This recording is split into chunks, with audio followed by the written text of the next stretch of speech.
In this video, I'm going to tell you the tragic true story of the Pendle Witch trials.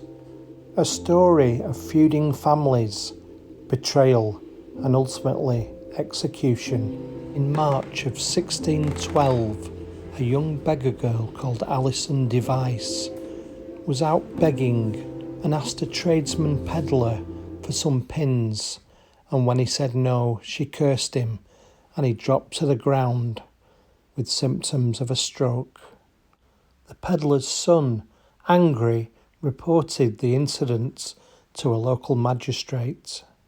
The magistrate interviewed Alison, who made a full confession, maybe feeling guilty, but she also went on to accuse one of her neighbours, Chattox, of witchcraft also.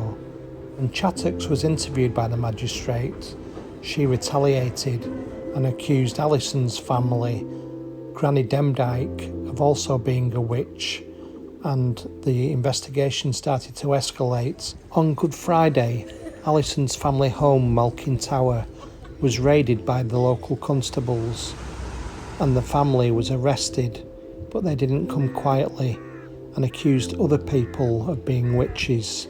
One of the people accused was a woman named Alice Nutter, who was from a well-to-do landowning family. In total, 12 people were arrested and taken to Lancaster Castle. Alison's younger 9-year-old sister, Janet, was at Malkin Towers when it was raided, but she wasn't arrested, and instead she gave evidence against the family, including against her own mother. The trial took place 4 months later in Lancaster Castle. In the meantime, the prisoners had been kept in terrible conditions in the dungeons, cramped and dark, and they may have been tortured into their confessions. When the trial took place, 9-year-old Janet gave evidence against her mum. Her mum Elizabeth screamed out for her not to do so, but was removed from court. Janet then stepped up onto a table in the courtroom and gave evidence, saying, "My mother is a witch, and this I know to be true."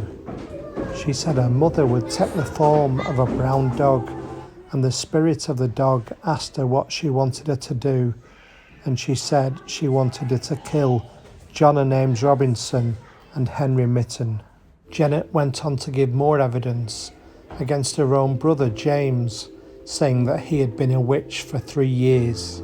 Janet went on to say about the party at Malkin Tower on the day it was raided, naming 6 of the people there and explaining that her mother said that everybody who was there were witches. The trial took place in the reign of James I, and there was still a lot of paranoia between the Catholics and the Protestants.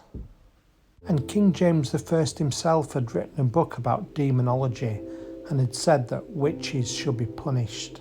It's very possible that Janet's evidence had been coached and she may have been coerced.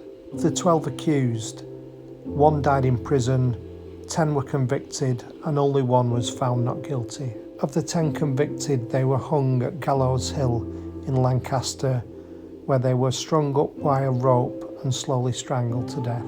This included Janet and Alison's mother, Elizabeth Device, and also Alice Nutter, the well-to-do landowner.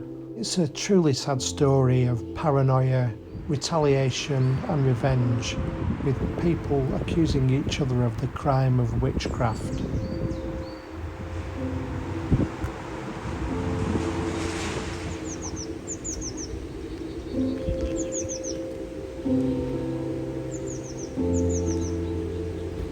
"400 years later, this beautiful statue of Alice Nutter was unveiled.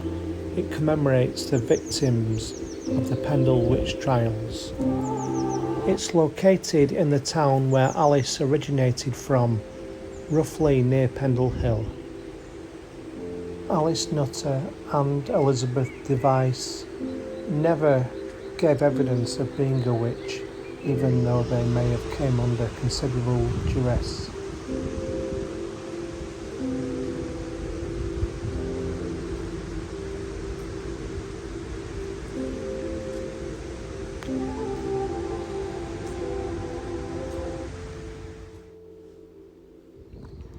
It isn't known for certain the final resting place of the victims of the Pendle Witch trials, but it's thought possible that Alice's final resting place may have been in the local church in a family grave.